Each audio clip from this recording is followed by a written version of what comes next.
केंद्रीय मंत्री आर.के. सिंह और मुख्यमंत्री पुष्कर सिंह धामी ने शुभारंभ किया। आपको बता दें कि पहली बार देश के लगभग 300 खिलाड़ी टिहरी झील में वाटर स्पोर्ट्स कप जीतने के लिए लहरों पर अपना दमखम दिखाएंगे। 28 से 30 दिसंबर तक टिहरी झील में वाटर स्पोर्ट्स कप का आयोजन किया जा रहा है। टीएचडीसी की ओर से कोठी कॉलोनी में आयोजित 3 दिवसीय वाटर स्पोर्ट्स कप में देश भर से 300 खिलाड़ी हिस्सा ले रहे हैं। इस दौरान केंद्रीय ऊर्जा मंत्री ने कहा कि ऊर्जा के क्षेत्र में बेहतर कार्य हो रहे हैं और देश को अब 24 घंटे बिजली मिल रही है। वहीं वाटर स्पोर्ट्स कप के उद्घाटन के लिए पहुंचे मुख्यमंत्री पुष्कर सिंह धामी ने कहा कि आज पूरे भारत के ग्रामीण क्षेत्रों में 24 घंटे बिजली आपूर्ति की जा रही है।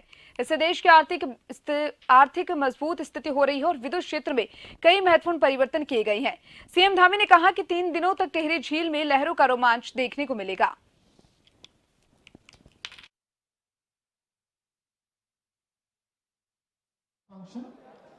इस प्रदर्शन में भी जो लोग यहाँ से जाएंगे वो मुझे बताया गया है कि वो सारे के सारे देश की तरफ से जो है प्रतिभाग करेंगे।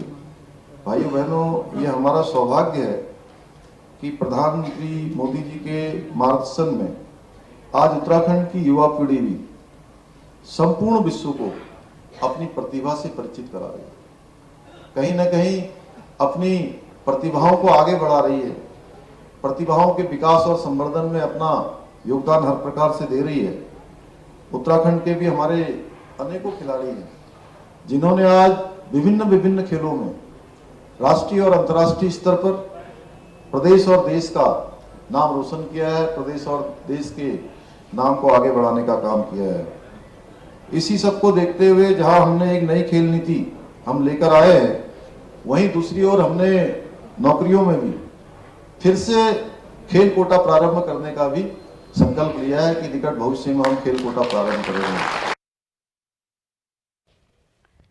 आज कांग्रेस का 138वां स्थापना दिवस है। आपको बता दें कि ब्रिटिश राज में 28 दिसंबर 1885 को कांग्रेस की स्थापना हुई थी। वहीं आज स्थापना दिवस के मौके पर सेवादल का ध्वजारोहण कर झंडे को सलामी दी गई। राष्ट्रगीत वंदे मातरम से स्थापना दिवस कार्यक्रम की शुरुआत हुई। कार्यक्रम में पूर्व कैबिनेट मंत्री हीरा सिंह बिष्ट, महानगर अध्यक्ष जसविंदर सिंह गोगी समेत तमाम कांग्रेसी कार्यकर्ता मौजूद रहे।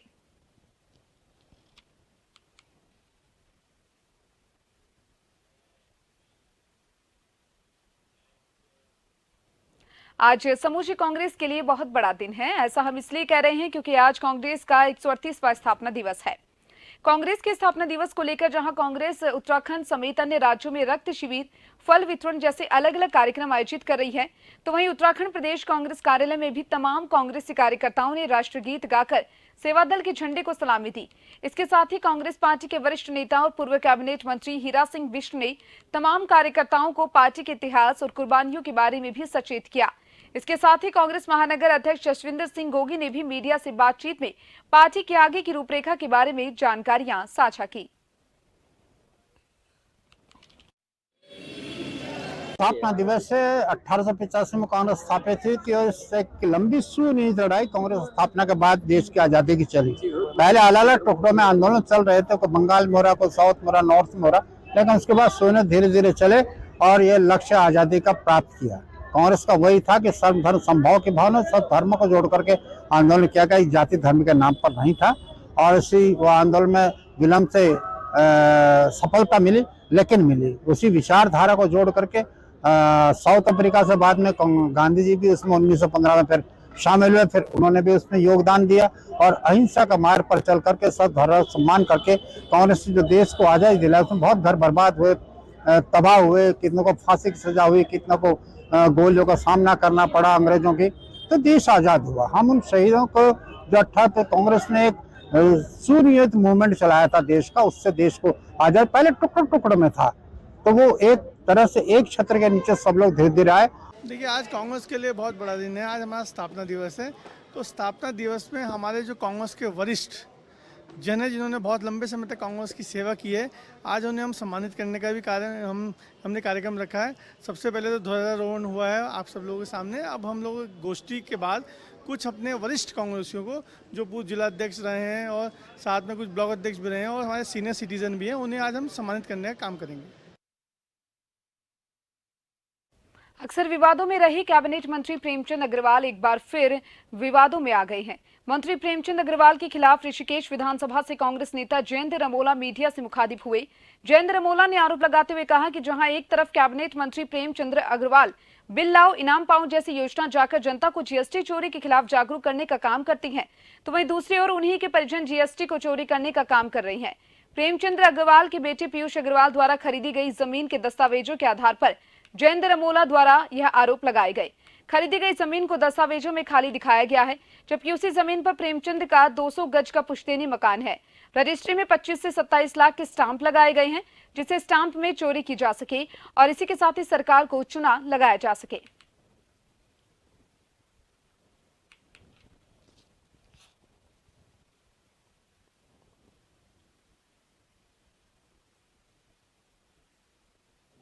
सरकार के वित्त मंत्री बड़े बड़े होर्डिंग्स के माध्यम से आम आदमियों को, व्यापारियों को जीएसटी और तमाम रेवेन्यू की चोरी करने के संदेश को लेकर सख्त कार्रवाई करने के निर्देश देते हैं। वहीं दूसरी ओर वित्त मंत्री के स्वयं के पुत्र एक जमीन खरीदते हैं। जमीन में लगभग 27 लाख के आसपास, 25 से 27 लाख के आसपास के रेवेन्यू की चोरी करने का काम करते हैं, क्योंकि वो जिस भूमि को खरीदते हैं वो भूमि में पहले से ही निर्माण हुआ होता है, उसमें मकान बना हुआ है, जबकि वो रजिस्ट्री में ये दिखाते हैं कि वो भूमि खाली है।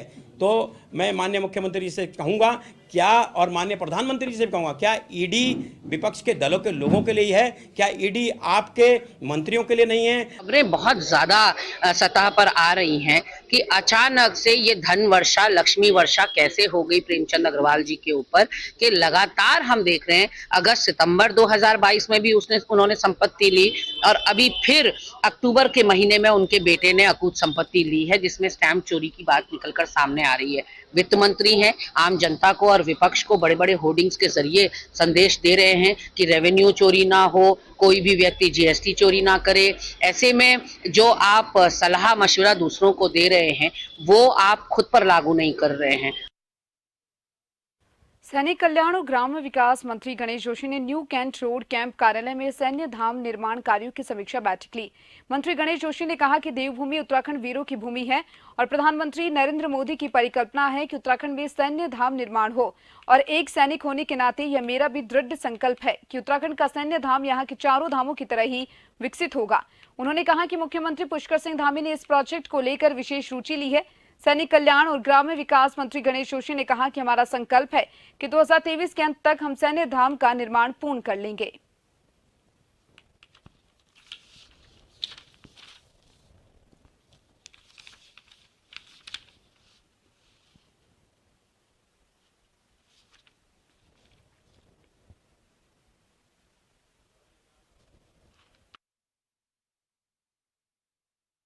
नरेंद्र मोदी जी की परिकल्पना है। मुख्यमंत्री जी हर हफ्ते इसको रिव्यू करते हैं। किसी भी कंडीशन में अक्टूबर नवंबर 23 तक हम उसको पूरा करेंगे, ये हमारा संकल्प है। मैंने उसकी जानकारी आज ली और जो उसमें एक्स्ट्रा वर्क हो रहा है उसके बारे में हमने कहा कि आप स्टेट को दीजिएगा, उसके लिए पैसे की व्यवस्था करेंगे, क्योंकि ये लगना चाहिए कि इस प्रकार लोग बद्री केदार और गंगोत्री युवती को देखने आते हैं, इस भाव को देखना है, इस भावना के साथ उसको बनाना।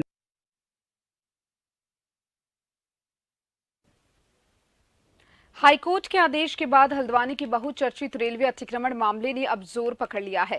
जिला प्रशासन और रेलवे प्रशासन ने अतिक्रमण हटाने के लिए कार्रवाई शुरू कर दी है, तो दूसरी तरफ पीड़ित लोगों ने बन भूलपुरा क्षेत्र के सत्याग्रह शुरू कर दिया है। हजारों की तादाद में लोग धरना प्रदर्शन कर अतिक्रमण नहीं हटाने की मांग कर रहे हैं। ऐसे में प्रशासन ने भी अपनी पूरी तैयारियों के साथ मौके पर मौजूद रहे। वहीं रेलवे अतिक्रमण पीड़ितों के साथ विधायक सुमित हृदेश, सपा प्रभारी अब्दुल मतीन सिद्दीकी सहित अन्य नेता शामिल हैं। वहीं लोगों का ये कहना है कि अगर हमारे घर उजाड़ दिए जाते हैं तो हम कहां जाएंगे।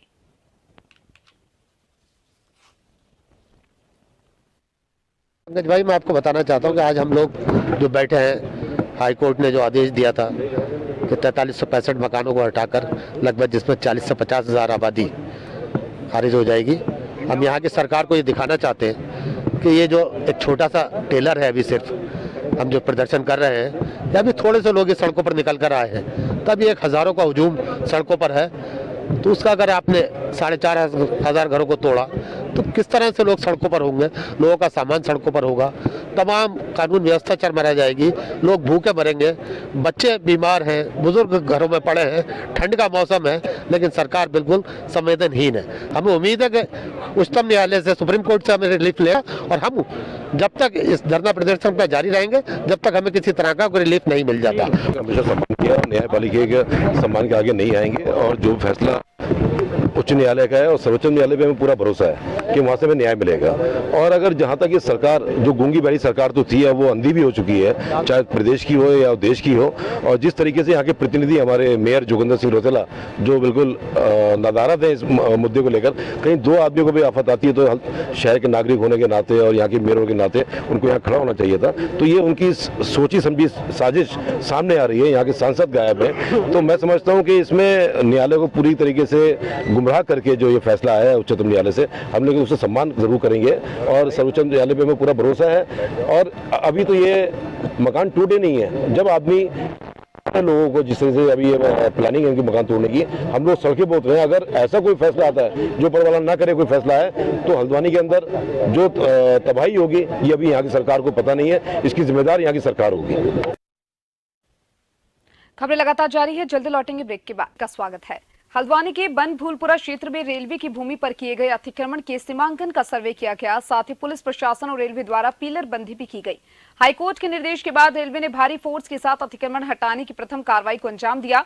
उधर रेलवे के अतिक्रमण क्षेत्र में रहे हजारों लोगों ने बनभूलपुरा थाने के बाहर शांतिपूर्ण विरोध प्रदर्शन कर उनको विस्थापित करने की मांग की। वहीं प्रशासन ने भारी फोर्स के साथ रेलवे के 78 एकड़ भूमि पर किए गए पिलर बंदी का सर्वे किया। बनभूलपुरा क्षेत्र में चप्पे चप्पे पर भारी पुलिस फोर्स तैनात की गई है। इसके अलावा रेलवे स्टेशन में भी सुरक्षा व्यवस्था बढ़ा दी गई है।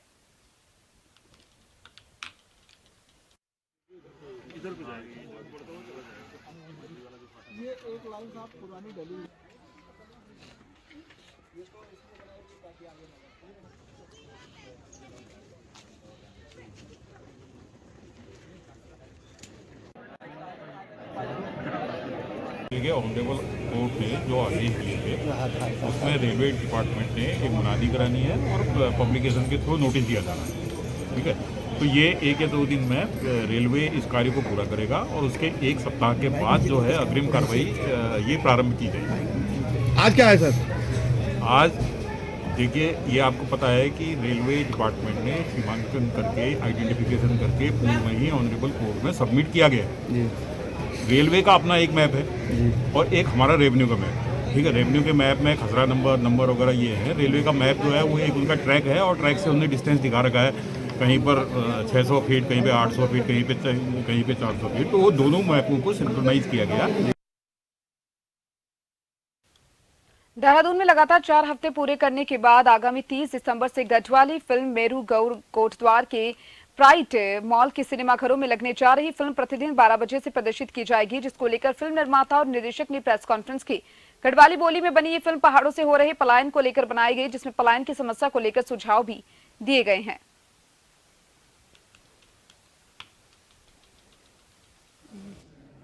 कोई एक ऐसी थीम नहीं, इसमें बहुत सारे विषय हमने उकेरे हैं। जो हमारे पहाड़ की जो ज्वलंत समस्याएं हैं उनको लेकर इस फिल्म का निर्माण हुआ है। इसमें सबसे बड़ा जो है पलायन तो एक दर्द है ही, लेकिन परिसीमन मुख्य मुद्दा है। क्योंकि हमने जो उत्तराखंड की लड़ाई लड़ी थी, जिन लोगों ने अपनी जान दी थी और बहुत संघर्ष किया था उत्तराखंड पाने के लिए, उत्तराखंड तो पा लिया, लेकिन क्या है कि परिसीमन देखिए, हर बार हर परिसीमन में हमारे पहाड़ क्षेत्र की जो पहाड़ की जो सीटें हैं वो कम होती गई। तो इसमें एक विषय ये भी कि भाई अगर परिसीमन में हर बार हमारे पहाड़, हमने तो पहाड़ के लिए आंदोलन लड़ा था, और अगर आप ऐसी सीटें कम करेंगे तो कैसे पहाड़ का विकास हो पाएगा।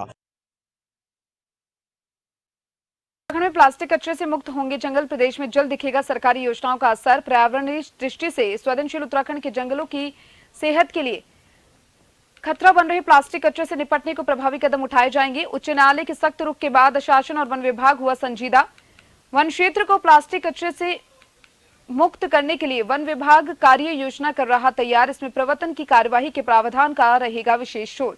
साथ ही सिंगल यूज प्लास्टिक को लेकर संबंधित कंपनियों के विरुद्ध भी पर्यावरण संरक्षण और प्रदूषण नियंत्रण बोर्ड के माध्यम से कार्रवाई सुनिश्चित की जाएगी।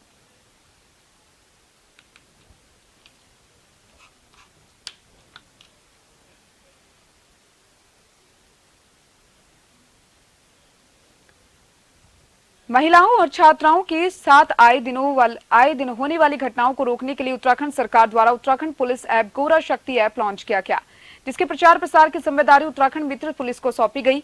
महिलाओं की सुरक्षा का बेड़ा उठाने वाली पुलिस द्वारा महिलाओं और स्कूल कॉलेज में पढ़ने वाली छात्राओं के मोबाइल फोन में गोरा शक्ति ऐप डाउनलोड करा रही है, जिससे आपातकालीन स्थिति में ऐप की सहायता से पुलिस की मदद मिल सके ताकि समय रहते किसी बड़ी घटना को रोका जा सके। वहीं सीओ मंगलोर पंकज कुमार गोरेला ने बताया कि महिलाओं और छात्राओं द्वारा आपातकालीन स्थिति में इस ऐप के माध्यम से क्लिक करने पर ही पुलिस की सहायता प्रदान की जाएगी। माननीय मुख्यमंत्री महोदय द्वारा इसे लॉन्च किया गया है। जो नारी सुरक्षा और महिलाओं विशेषकर जो बालिकाएं हैं उनकी सुरक्षा हेतु ये ऐप बनाया गया है। इसमें उनको सुविधा दी गई है कि उसमें यदि वो जहाँ पे भी रहेंगी वो पैनिक बटन दबाती हैं तो तत्काल उस क्षेत्र की पुलिस उनसे संपर्क करेगी, उनकी समस्या का निराकरण करेगी। इस ऐप के प्रचार प्रसार हेतु सभी थानों में टीम बनाई गई हैं जो संबंधित एरिया के स्कूल, फैक्ट्री एरिया व बाज़ारों में जो भी महिलाएं आ रही हैं उनको उस संबंध में बता रहे हैं, जागरूक कर रहे हैं, वो उनका रजिस्ट्रेशन कराया।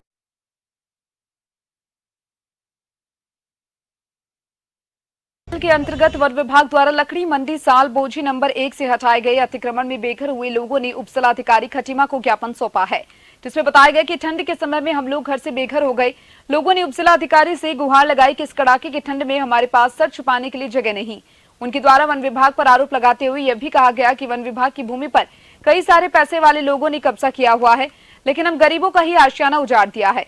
वन विभाग द्वारा इसी क्रम में उपजिलाधिकारी खटीमा रविंद्र बिष्ट ने सभी लोगों को आश्वासन दिया कि बहुत जल्द आप लोगों के लिए शीतलहर को देखते हुए वैकल्पिक तौर पर रहने खाने की व्यवस्था की जाएगी।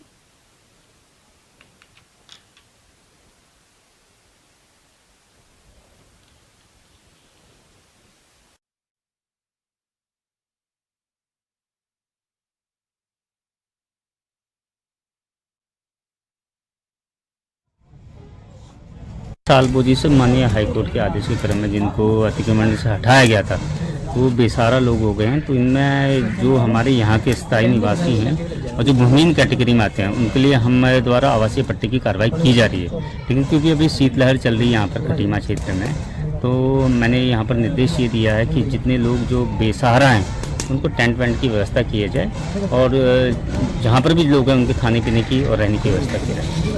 विभाग ने बगैर सूचना दिए, बगैर मुनादी करवाए और उनको जाके वहाँ उखाड़ दिया, उजाड़ दिया, बेघर कर दिया इस शीतलहर में। तो इस संबंध में हम एसडीएम साहब से मिलने आए थे। एसडीएम साहब के सामने समस्या रखी, इनके रहने के लिए दोबारा से पुनः अपना पन्नी उन्नी डाल के उन्होंने आश्वासन दिया है कि वहाँ पर अपना शीतलहर का दौर चल रहा, वहाँ रहे जाकर। और बहुत सी बातें हुई कि इनको सुप्रीम कोर्ट के या उसके आदेश हुए हैं, लेकिन सुप्रीम कोर्ट का उनका तर्क जो था उस तर्क के लिए मैंने कहा कि सुप्रीम कोर्ट का आदेश का इन्हीं के लिए है, गरीबों के लिए। और पूरा इलाका बसा हुआ है, वहाँ पर मेला घाट है, क्या कहते वो चौवन बघा चौवन है, सिसैया है, बगलिया, इधर साइड पूरा इलाका। डोईवाला कोतवाली के प्रभारी निरीक्षक राजेश शाह और उनकी टीम का भाजपा नेताओं के साथ सिख समाज और डोईवाला व्यापारी नेताओं ने फूल मालाओं के साथ शॉल उठाकर अभिनंदन किया। मारखम ग्रांट ग्राम पंचायत की खेरी गुरुद्वारे में हुई चोरी का खुलासा करने वाली पुलिस टीम का शॉल उड़ाकर हौसला अफजाई की। सिख समाज से जुड़े सामाजिक कार्यकर्ताओं ने सुरेंद्र खालसा ने कहा कि डोईवाला पुलिस ने किया शानदार वर्क, आउट सम्मान करते हुए यहां गर्व महसूस हो रहा है।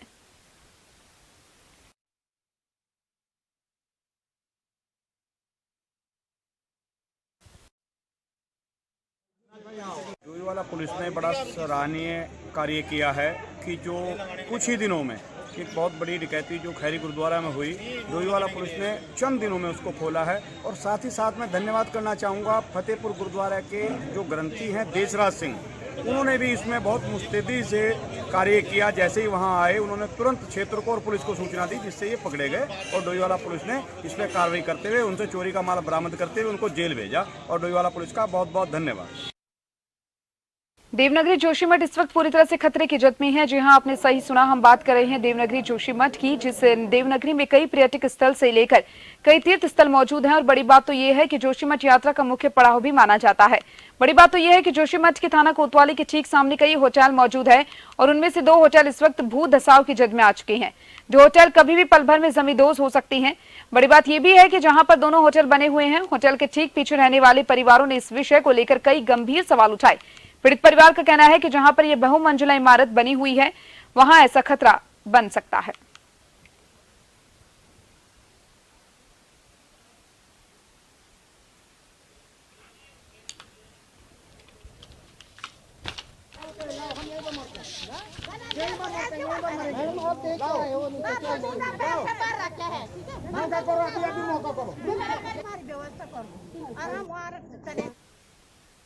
खबर देहरादून से है, जहां देहरादून के छावनी परिषद अस्पताल का कैबिनेट मंत्री गणेश जोशी ने निरीक्षण कर व्यवस्थाओं का जायजा लिया। इस दौरान मंत्री गणेश जोशी ने कहा कि उनके द्वारा कोरोना के समय पर सरकार, एमएलए और एमपी फंड की और कई संस्थाओं की मदद से यह हॉस्पिटल बनवाया था ताकि उत्तराखंड की जनता को परेशानी ना हो।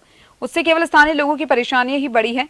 साथ ही सीएमओ के नेतृत्व में एक विशेष टीम का गठन भी किया गया, जो जल्द ही सरकार को रिपोर्ट सौंपेगी। यदि पूर्व में अस्पताल में कोई धांधली हुई होगी तो इसका हर्जाना भी अस्पताल को ही भुगतना होगा।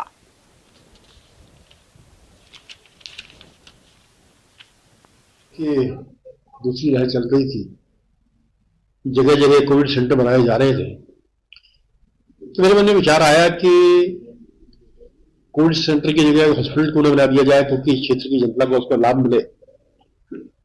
उसमें सरकार के द्वारा, एमएलए फंड के द्वारा, एमपी फंड के द्वारा और अन्य कई संस्थाओं के द्वारा सहयोग कर करोड़ रुपया वहां पर लगवाया, सारी सुविधाएं उपलब्ध कराई।